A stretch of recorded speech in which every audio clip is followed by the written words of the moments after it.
సంవత్సరం తెచ్చింది.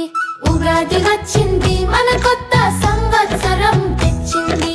వేప పువ్వు బెల్లం కలిపి షడ్రుచులు మనకు తెచ్చింది.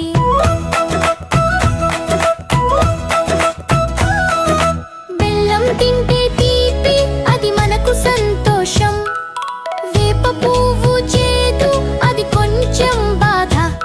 చింతపండు పులుపు, అది మనకు నేర్పు.